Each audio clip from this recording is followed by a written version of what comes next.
Test 1, 2, 3, 4.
Good evening, council members of the public. Welcome to our special committee of the whole meeting for Wednesday, December the 6th, 2023, and call our meeting to order at 7 p.m. Before we get started, I'm going to ask council and members to join me in a moment of silence. Myself and a couple of members just came from our National Day of Remembrance and Action on Violence Against Women, where 53 women in Ontario have been murdered and 5 children. And I think let's just give a moment of silence and recognize the atrocities to these fatal crimes.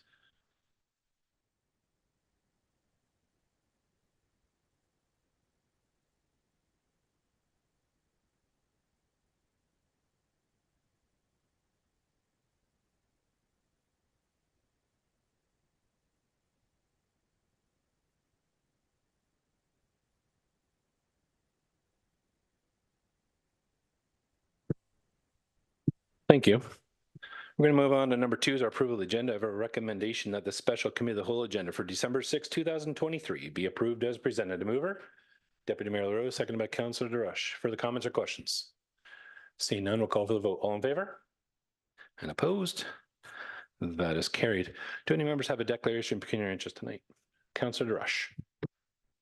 I have an interest in the items relating to the library. So the presentation and items listed in our budget. And this is given my employment as Director of Recreation for the Township of Tiny and my involvement in the matter in that capacity. And as such, I will be declaring my disqualifying interest and will be recusing myself from participating. Thank you. Thank you, Councillor DeRush. When we get to that point, we'll make a mention. We'll pass the chair to the Deputy Mayor. Any other members have a declaration of pecuniary interest tonight? Seeing none, moving on is 4 presentations and delegations. 4A is a presentation from the Chief Executive Officer, Linda Keenan, regarding the Penetanguishene Public Library. Linda, I'd welcome you to the podium. You're going to be the first person presents our new fancy dancy technology. Lucky me.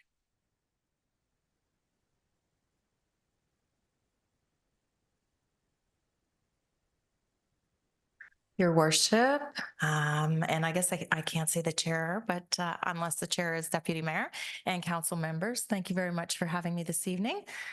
So I'm here to present to you my budget and how some of the things that have affected us as of late due to some funding cuts. And so we'll get started with that. So I'll ask for the next slide.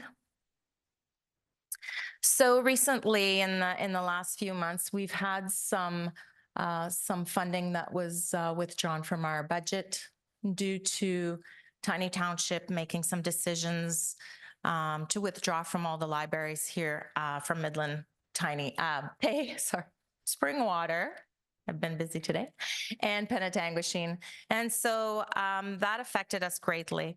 But even more so, we still have some outstanding invoices that still have to be paid. And so that affected this year's budget, leaving us to bring it to the board and the board to make some really tough decisions for this year and next year. And so for the present that we have, as of December 1st, you'll have noticed, and I'm sure heard, that our hours are now closed on Wednesdays and Saturdays, unfortunately. And that comes with the funding cuts, of course. So we had loss of staffing, and we had to make cuts on other budgetary lines as well. So by causing a reduction in staff, this caused a reduction of hours. And so it's that trickle effect. It did start December 1st. People are upset, and we understand. These hours were discussed at great levels. So we keep stats on a daily basis, and they're also hourly. And that's how the board made their decisions on closing Wednesdays and Saturdays, because that was our less attended days. So that's how they came to those conclusions. Next slide. So presently, as a non-resident, anyone, Toronto or Orillia, can use the public library, but they would have to pay a non-resident fee, which is $200 per household per year. And all they would have to do is present themselves with a government ID. And then we would issue a receipt, and that goes for Tiny Township as well.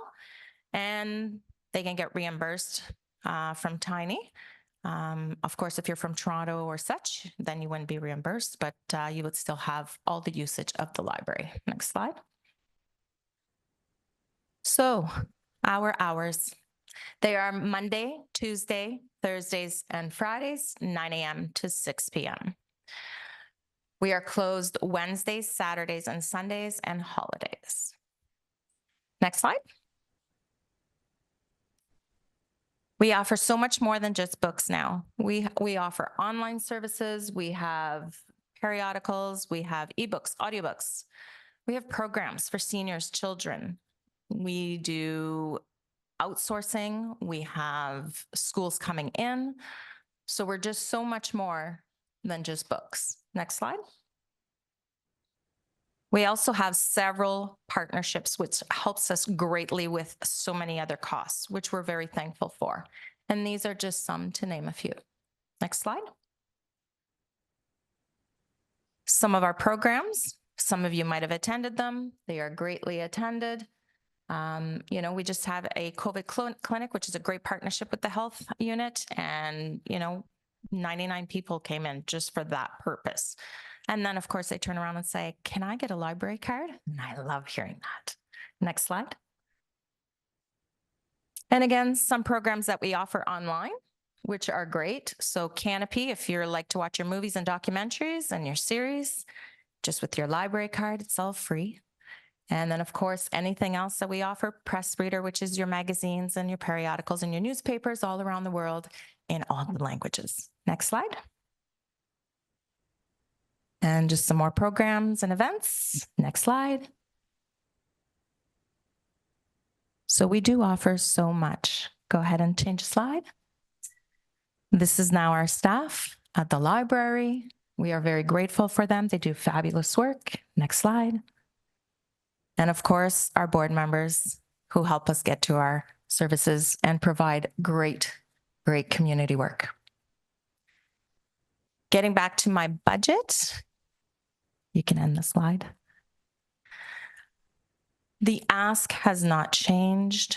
What has changed in my budget is the funding that was removed, the amount that will not be funded by Tiny Township.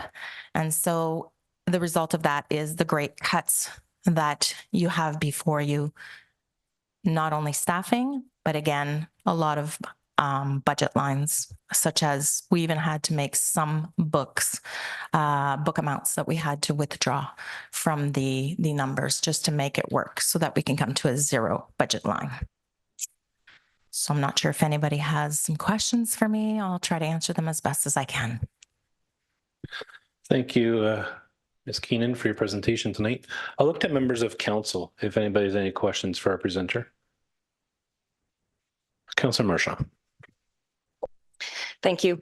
I don't know if this is a question to you directly, Linda, or if it's to our CAO, but what are the ramifications and what can we do in terms of at least having Tiny honor this year's invoice for 2023? We have a signed agreement, so I'm concerned that that was not forthwith, and we've already had to make some cuts for this year. So that's one of my questions, and it may not be for you to answer, Linda, but can you tell me approximately, do you know how many residents in Tiny were using the Penetanguishene Library? Yes, we had 370 household members. Oh, yeah. Sorry, we had 370 household members that attended. That's households. So there can be 2 or 3 or 12 people in that house, but we only count the households because that's how we get our funding. So that's a great number there. And what was the payment that is not being forthcoming? So if I'm not mistaken, there are 2 outstanding invoices that amount to 25,000. It's just under 30,000, if I'm not mistaken. I'm sorry if the treasurer would have that exact number. Carrie, do you have that handy by chance?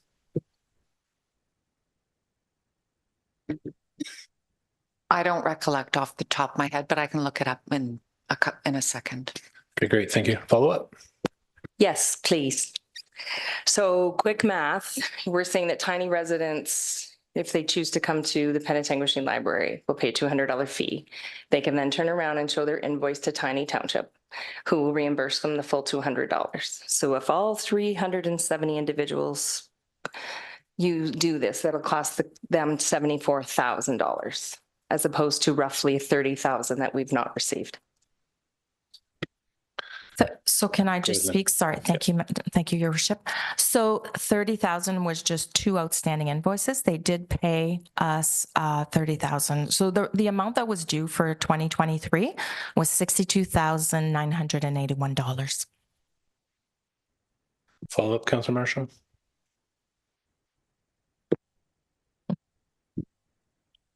In our council information package back in October, we did receive notice. Did we respond at all to that letter? I don't remember that if we did make any response. Thank you. I'll turn to the CEO. Thank you, Your Worship. Through to Councillor Marchand. I do believe we responded to that correspondence that we received in October. There has been some dialogue back and forth with the Township of Tiny. They did reach out and there was a meeting that occurred last week. I think it would be appropriate to say that we are in discussions with respect to an ask that Township of Tiny has made of us based on direction from their council. And we're working towards a solution that hopefully will be amicable for all. Thank you, CEO Elise. Councillor Marchand. So if there is some response, is there an opportunity to put money back into the library budget if we do receive some kind of funding so that we can revert back to opening particular hours, or? We'll turn that to you, CEO Keenan, if you can address that. Thank you, Your Worship. So yes, so that's going to be at the board level. They will be revising and reviewing on an ongoing basis if there's revenue that comes in and an influx of revenue or an influx of people coming in, then yes, it will be reviewed at each meeting or sooner if need be. And so then they'll make the adjustments as they can. Any other members have any comments or questions? Deputy Mayor LaRose. Thank you, Your Worship. Just a couple questions to Councillor Marchand's. We looked at it at a board level and we said, okay, if we're going to be losing $60,000 out of our budget, it would be unfair for us to come back to the taxpayers in Penetanguishene and say we need an additional because of. So that's why the cuts were made. That's why the days are closing. That's why the hours were shortened so that we could bring our budget in line with all the other town departments at approximately, I think it was 2.2%. So at the board level, we discussed exactly what you had asked. What happens if we can cut this deal, as the CEO was talking about, to get that money back? So that would be approximately $74,000 a year if they all signed up. So our CEO had asked us, what happens if that money starts to come in? And we said, at the board level, we decided we would review it thoroughly in June. But before that she said, if a number of people sign up and all of a sudden we get a $20,000-$25,000 bump, we could go back and look at those numbers and readjust our hours accordingly. So we're ready to move either way, but it's just unfortunate with that funding. That's the dilemma we're in. Thank you, Deputy Mayor. Any other members have comments or questions? Councillor Marchand. I guess this is just an overall question. This doesn't have an impact on Tiny directly. This has a direct impact on our citizens of the town of Penetanguishene.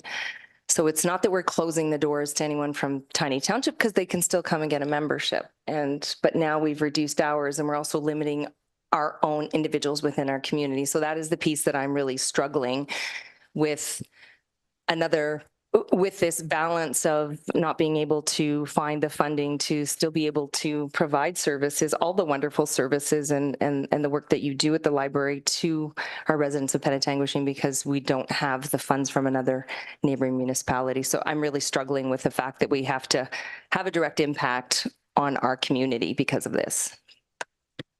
Thank you, Councillor Marchand. Any other comments or questions? Councillor Waters. I just wanted to mention that although the funding to Tiny is $200 per household, our tax base in Penetang, where each household pays, is a little less than that. It's sort of around 160. I don't know the exact number, but it's somewhere around there.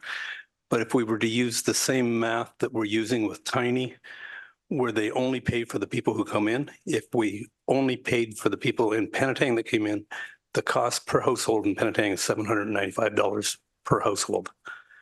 So $200, the people in Tiny could enjoy our library for $200. The same users in Penetang are paying $795, although that's spread out over the entire population, so it's less. So to increase our hours and expenses in our library to maintain a level, that $795 would have to be increased substantially, although it's just not a good expense to pass on to the people. Thank you, Councillor Waters. CEO Keenan, thank you for presentation tonight. We appreciate it. I know it's been a difficult year. I appreciate the work that you and the board's doing. You've been dealt a different hand than you've had in the past, but I think from an operation standpoint, you've responded. I think you've responded in kind, taken in concern some of the concerns Councillor Marchand brought up about service to the community. So thank you, and thank you to the board for the work that you're doing. I appreciate presenting to us tonight. Have a good night. Thank you, Your Worship, and thank you to council, and thank you to your staff. They do great work. Thank you. Thank you. Okay, moving on. Number 5, items of reference, we have none. 6 is finance and corporate services section. I would normally turn the chair to you, Councillor Darash, but what I'm going to suggest is, while we're on the library topic, why don't we parse out the 2 library motions? I'll keep the chair. You've already declared, so you didn't participate in the last discussion, and we'll get the library off, and then we'll turn it to you to take over. Is that fair? Okay. Is everyone good with that? Okay. So we're going to move on to 6A is our consent agenda. We have nothing. 6B is matters for consideration. Just for the clerk, so we're on the same page. Just for the motion, Madam Clerk, the second piece, it says, and further 2024 operating contribution Penetang Public Library in the amount of up to $512,789 be approved. And finally, the 2024 capital contribution to Penetang Public Library in the amount of $550,000 be approved. I'm going to parse those out, Madam Clerk, and then we'll turn the chair back to the chair after we're done. Is everyone good? Okay. So the motion is that and further that a 2024 operating contribution to Penetang Public Library in the amount of $512,789 be approved. And finally, the 2024 capital contribution to the Penetang Public Library in an amount up to $50,000 be approved. I'm going to look for a mover, Councillor Leroux, a seconder, Councillor Waters. I'll open it up to comments and questions about this. Seeing none, I'm going to call for the vote. Before I do, I'm going to make another motion that Councillor Drush has declared a conflict of interest, has not participated in the debate nor the vote. No further comments or questions. Seeing none, I'm going to call for the vote. All in favor? And opposed? And that is carried again. Councillor Drush did not participate in the vote nor the discussion. Councillor Drush, I'm going to turn the chair back to you for the remaining parts of the motion. Thank you very much, Your Worship. We have, again, no consent agenda items, but we do have one matter for consideration, and it's the 2024 budget draft number 2, Finance Report 2023-39. And the recommended action is that the Town of Penetanguishene 2024 operating budget be approved as presented, and that the town's 2024 and 2025 capital budgets be approved as presented. Can I get a mover and a seconder for that motion? Moved by Councillor Leroux, seconded by Deputy Mayor LaRose. The floor is now open for any questions or comments from members.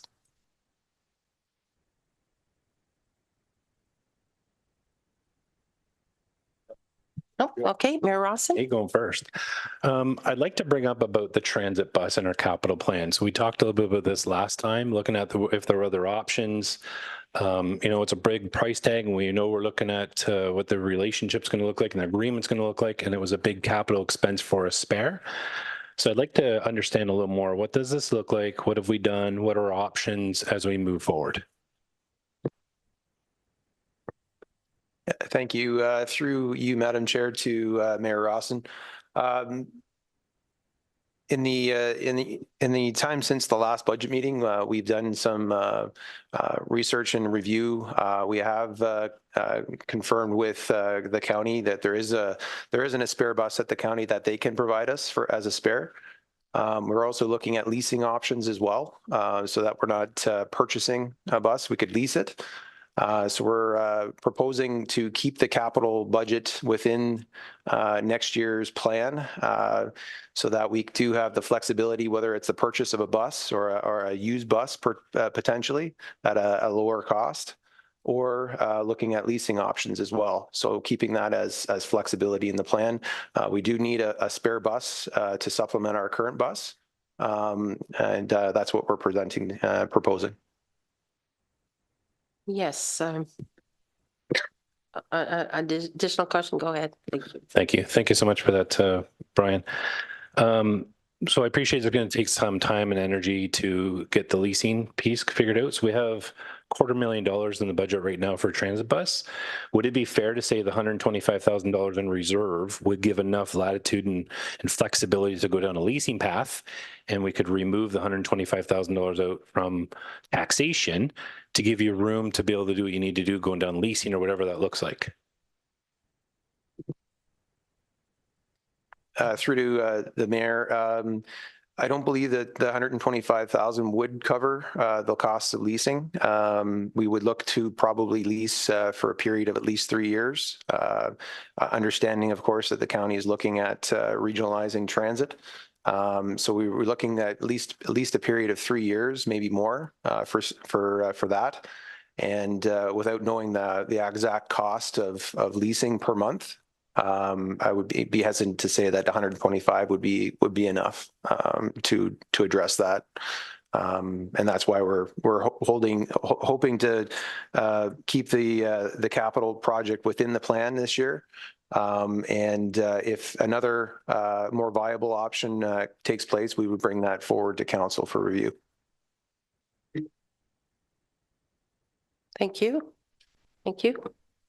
Any other questions or comments regarding this proposed budget, draft number 2?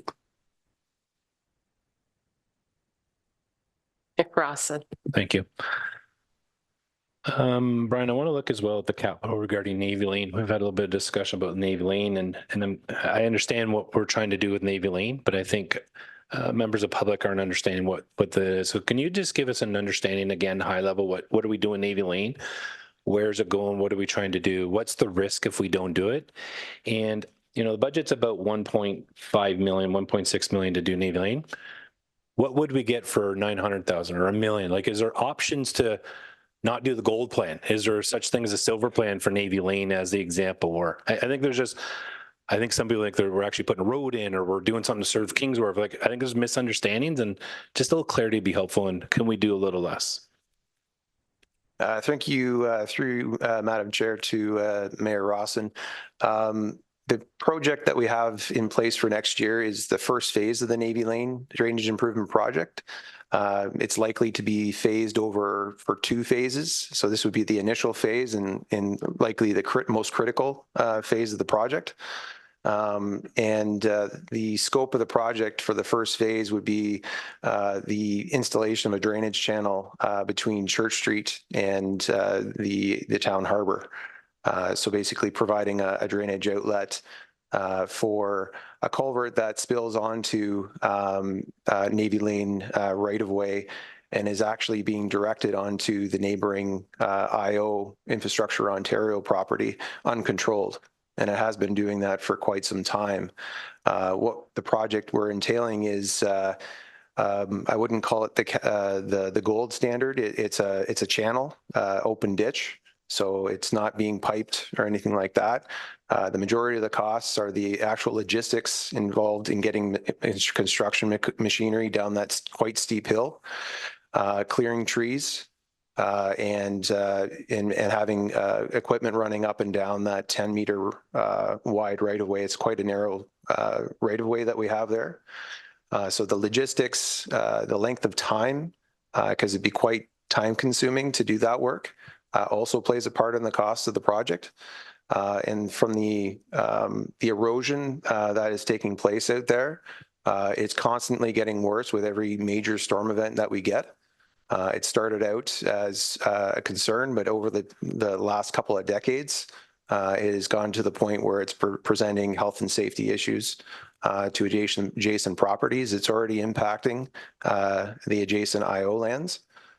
So what we're proposing right now is to address the health and safety concerns, which are top of mind for us, and to address the uncontrolled drainage that's being discharged down that hill.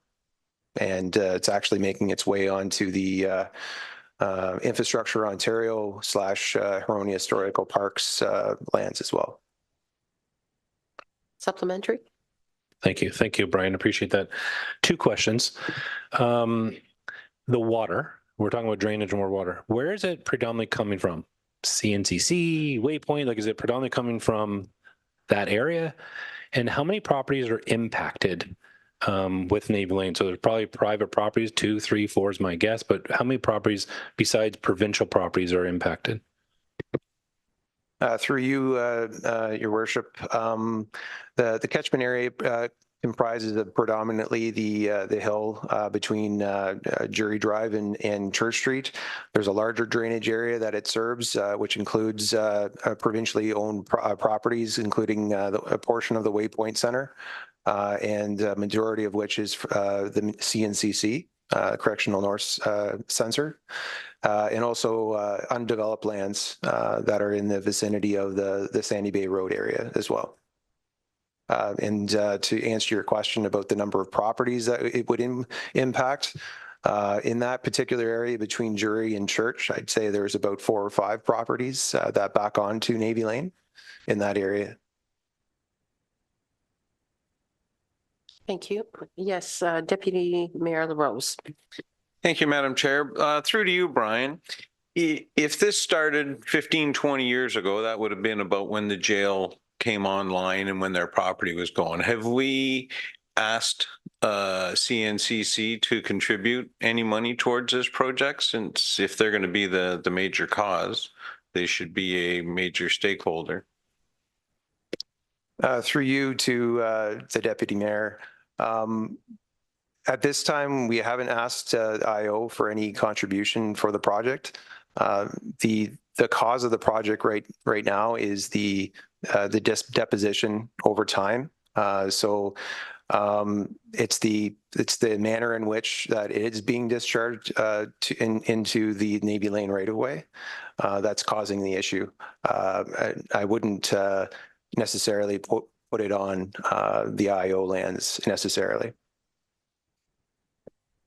Supplementary? Well, I kind of would. It wasn't a problem for the first 50 years, and we build a jail there, and then it becomes a problem starting on that date. So it's pretty easy to figure that it is coming from that property. So I would say as we move forward with the project, it would be incumbent upon you guys maybe to come together and make a presentation to CNCC and see if they're up for any dollars to help with the problem. Thank you. Mayor Rawson. I'm going to take another thread on what the Deputy Mayor speaking. I've got a big problem with this, and here's why. We are not getting our revenue from the province for policing at the super jail. We've been in active discussion on that. We've been talking about heads and beds at Waypoint, and that's not you. That's us that have got to champion that. But now we're hearing that some of the water issues is from property that's provincially done, and it's to the benefit of other provincial properties. I think we need to hit a pause here and have a conversation that the residents of the town of Penetanguishene cannot continue paying for services that are not directly attributed to the residents of this community. And I think to echo what the Deputy Mayor said was we need to have a conversation with the province, and they need to come to the table and help support this. I've got a concern paying 1.6 million today out of taxation dollars. We need to have the conversation with the province. And I think it ties into so many of the other conversations we had. So unless other people have a concern, I would be comfortable with keeping the reserve where it is and backing out that taxation amount for the capital work on Navy Lane this year, And I'm sure you have other capital projects that you could look at, but I think we need to go to the province and we need to advocate strong. We cannot keep paying these costs. I go to the police in his example. It was $300,000 we didn't pay 10 years ago. We pay today. We can't keep doing this. So I would like to move that to, Madam Chair, the $569,500. I'll look to the treasurer. I'll look to the director. I think let's put it in a reserve, put it somewhere, but let's not attribute to Navy Lane until we've done that hard work. I'll move that. Do we have do we have a seconder for that motion? Yeah. Okay, seconded by Deputy Mayor LaRose. Are there any comments on this motion? Sorry, just for clarification on that motion, I got a number, but I didn't get what the remainder, we're removing it from the budget. So I would suggest the $569,500 attributed to the Navy Lane project, the capital project, that we remove that out of the capital attributed to Navy Lane. And then under the director or the treasurer's purview, we'd put that into reserve. And that once the work's been done, then we can remove the reserve, put it where it needs to be. But I don't think we need to put in that project. We need to do the work with the province. Good. Okay, Councillor Marchand. Thank you. Brian, can you comment on, if we defer this? I understand the issue, but I think just pointing the finger at one person or one land owner, I don't know is the solution. I do understand there's a lot of unanswered issues and things that we do absolutely have to address as it relates to the jail itself. But to say that since it's been there, it's causing this issue, I think weather and climate also are probably driving factors, which have really changed over the last several years. But my bigger concern is if we delay this and we know costs are going up significantly year over year in terms of just the cost of living overall, what bigger impact this may have. And you did touch on the health and safety. So, this is something that we've put off, I think, for a while. And if we put it off further, what are the bigger or potential ramifications? Through you, Madam Chair, to Councillor Marchand. Again, the cost of the project, if we keep further delaying it, only go up in terms of the impact it's having on this particular area of town. That would be the biggest concern I have in terms of delaying the project any further. As we get storms and storm events, the erosion in that area only gets bigger. Any other comments? No. I would like to ask what liabilities are we opening up the town to by delaying again? Like as far as the properties that are being affected by this the lack of drainage or whatever the issue is there. Oh, sorry. Thank you. Not to speculate, Madam Chair, but the immediate concerns are health and safety in terms of the deep gorges and ravines that this washouts and erosion are causing in that area. And obviously it presents a health and safety issue for people walking in that area. Obviously it's not a path or a trail, but people are known to frequent in that area. So that would be my primary concern. Adjacent properties where this channel would be constructed are also being impacted as well. So liabilities, it's hard to say what exactly the extent of those would be, but again, that would be my primary concern. Thank you for that. Yes, Mayor Rawson. I appreciate all the concern on this. I think we're not saying no. Like this could start anytime 24. We're putting the money into a reserve, or my motion saying let's put it in reserve. We're just saying let's have a conversation with the stakeholders who could potentially benefit. One of the options might be let's buy 4 properties. Let's put a fence around it. I think there's a lot more ideas we can look at. We're in the midst of talking about a new multi-purpose recreational center. We know it's going to be north of 40 million. We're talking about the town dock. We're talking about a lot of things that this community needs and wants. All I'm saying is let's have a conversation. Let's put the money in reserve, continue the dialogue. And the partners, the province, need to come to the table with some dough. That's all I'm saying. Thank you for those comments. We'll go to the vote if there is no more. All those in favor of that motion? Opposed? The motion is defeated. Okay, do we have any other comments or questions regarding the draft 2024 budget, draft 2?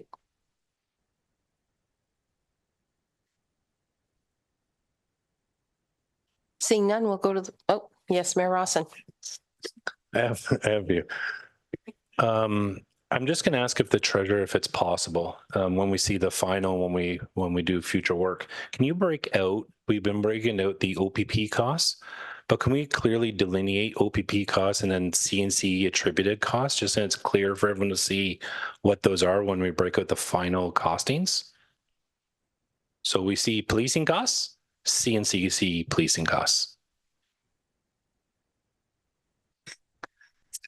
Through you, Madam Chair, to Mayor Rawson. So the province does not provide actual CNC cost data anymore. They do provide the calls for service data, but it doesn't translate to reconciled actual costs like it used to. They stopped doing that in 2020 when they ceased funding us for that.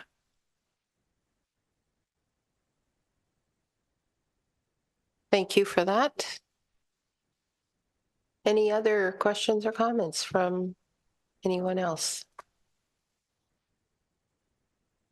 Seeing none, we will go to the vote. All in favor? Opposed? The motion is carried. And we will now go to section C, which is question period for media and public. And this is a time, if anyone has any questions to do so, please, yes, please go to the podium and turn on the mic. Thank you.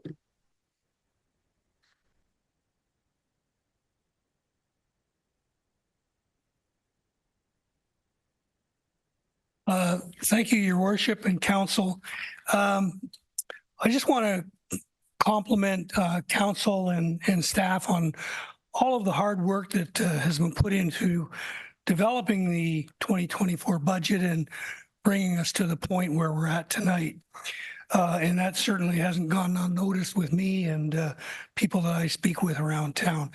There's one small piece of the budget, and you know, when we're talking $1 million or $1.5 million for this, or a whole bag of money for something over there, there's one small piece in all of that that it's kind of nagging away at me, like a bad root canal gone wrong. So I'd just like to address that briefly and maybe ask a question about that. And it relates to the community grants. And in draft number 1, 3 weeks back on the 15th at the Committee of the Whole meeting, we talked about spending $15,000 in total to donate grants to some community partners, Big Brothers and Big Sisters for $2,000, Community Living Huronia for $2,000, the Midland and District Lawn Bowling Club for $2,000, the Penetang Skating Club for $2,000, Wendat Community Programs for $2,000, and the Royal Canadian Legion here in town for $5,000.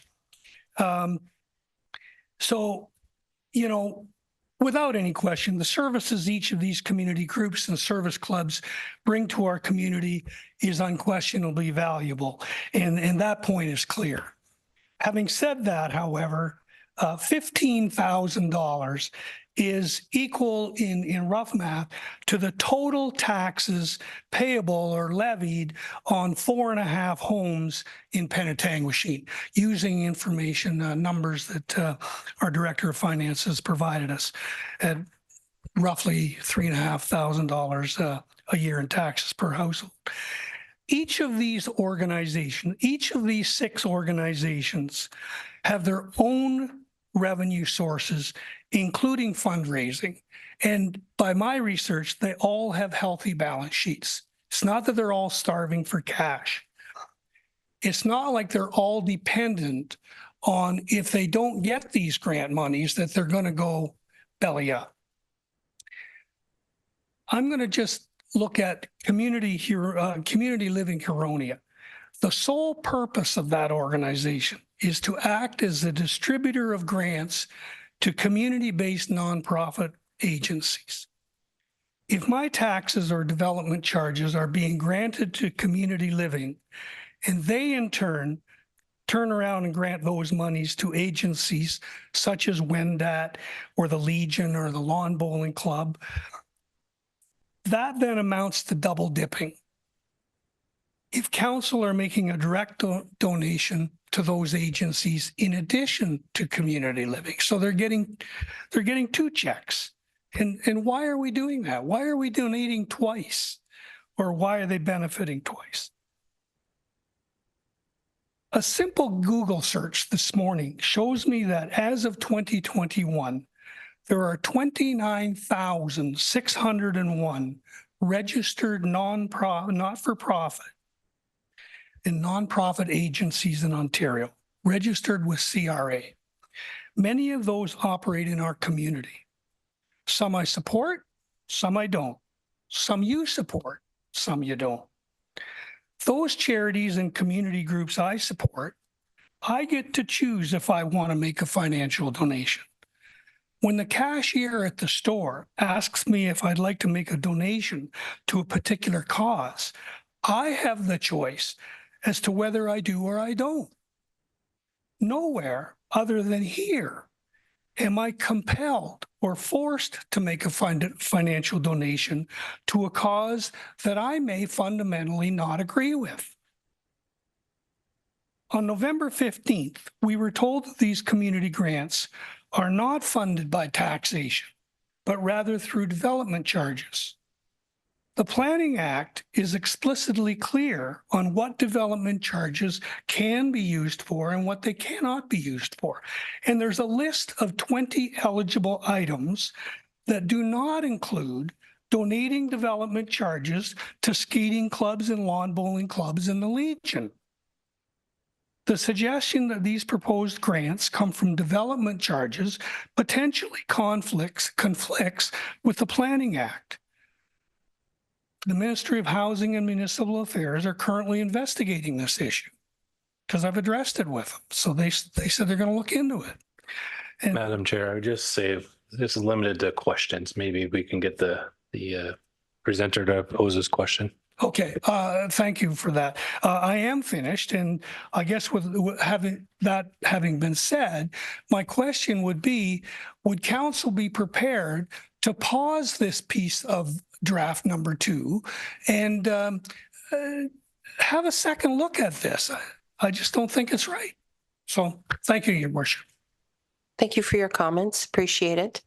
Yes, Director Robillard has something to add. Thank you.